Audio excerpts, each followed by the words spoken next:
Birch Punk is a brilliant YouTube project which combines the most notorious stereotypes about Russia with cyberpunk and witty writing with jaw-dropping visual effects. Its very first video went viral less than a year ago, and since then the channel has published more episodes of this mockumentary saga to the ever-growing success. The videos have already received multiple awards at home and abroad and are gearing towards worldwide recognition.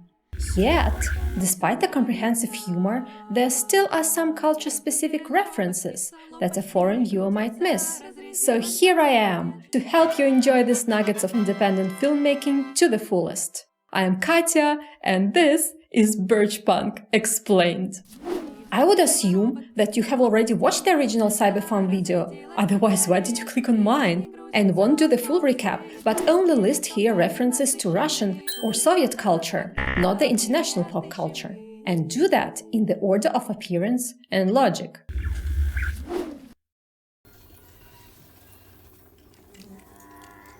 The QR code on the cow's hide leads to the Twitter account of Dmitry Rogozin, the head of the state space agency, known for his public trolling of Elon Musk and his Mars program. That initially led many to believe the entire video to be a high-budget ad for Roscosmos. The notion, furthered by his face featuring on a poster above the slogan, made the red planet green. Robots from Izhevsk Dynamics Corporation. Izhevsk Dynamics Corporation obviously alludes to the Boston Dynamics Corporation. Additionally, Izhevsk is not some random city in the Urals, but home to the Kalashnikov concern, the biggest producer of small arms in Russia. They say that we have bedroom. This is bullshit. The shield under the sign reads, "Attention, air pockets for the next 42 kilometers." This defies the farmer's remark about no longer caring about bad roads that Russia is still notoriously famous for. Despite the vehicle being airborne, the ride is still bumpy. It was going for 2 years by Post of Russia. All countries tend to complain about their postal services, but I think Pochta России holds the candle when it comes to losing, damaging, and never delivering the parcels. Why my parcels sent from Europe reached California and Japan earlier than Moscow, and sometimes the latter never did, and now we know why.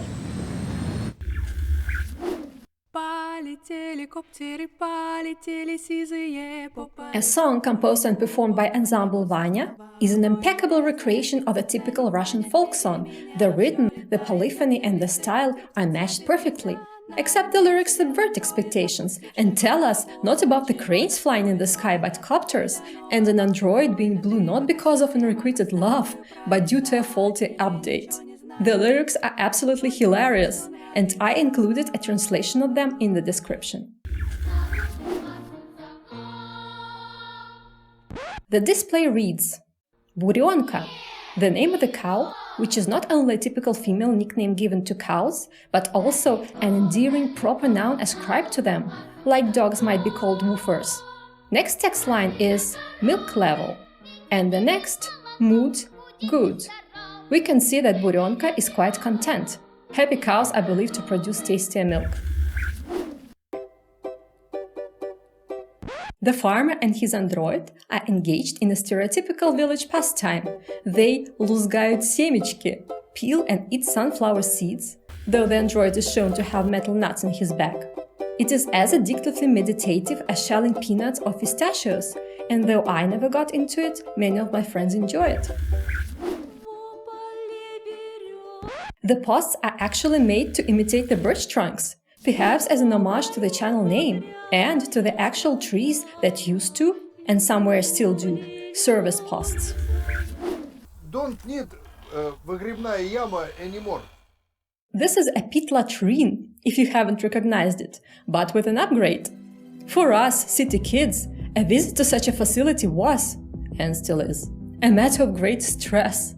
The structure is rickety and smelly, full of flies and subsequently spiders. Horror stories were circulated about someone who fell into the pit, or about mutant fish or reptiles who inhabited its fathomless depths.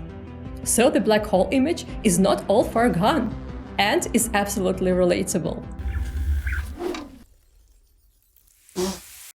After the latrine, the farmer washes his hands using a very simple and popular model of a water dispenser. Only on it it's written sanitizer, and apparently the stuff is highly toxic.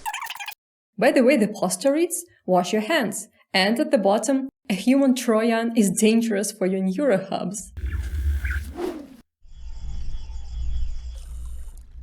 The display reads, seedling error.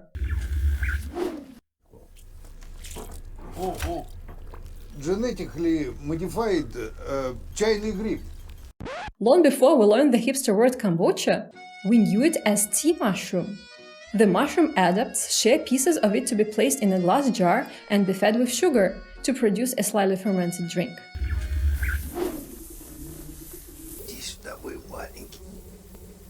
This entire scene is a direct quote from the famous Soviet comedy Love and Pigeons of 1984, complete with the movie's poster right here. I'm definitely making a Soviet Movies Explained episode on it someday soon.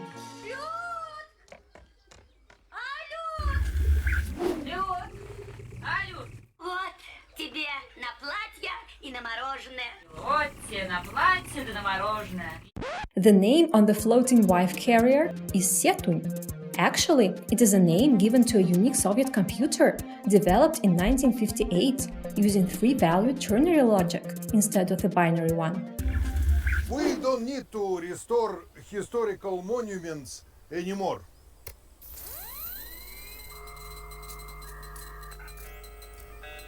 Apart from being an apparent connection error joke, this also alludes to historical buildings in need of repairs being often covered with construction mesh with an extremely pixelated and blown-up render of the facade on it. Sometimes the mesh stays for years, while the original monument inside deteriorates beyond hope. All of this also brings to mind an idiom Potemkin village, a pretty facade to cover up an unappealing truth, after the Catherine the Great favorite, Count Potemkin, who ordered the picturesque phony villages be erected along the emperor's journey across Russia to make it look rich and prosperous. And that concludes my review of the first episode in the Birchpunk series. Cybertrain is up next, and man, that would be a tough one with loads to unpack. Have I missed anything? Please share your finds in the comments and I'll list them in a pinned comment below and tag you there, of course.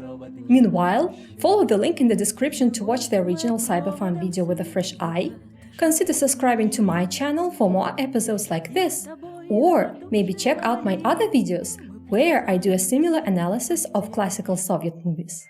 See you then!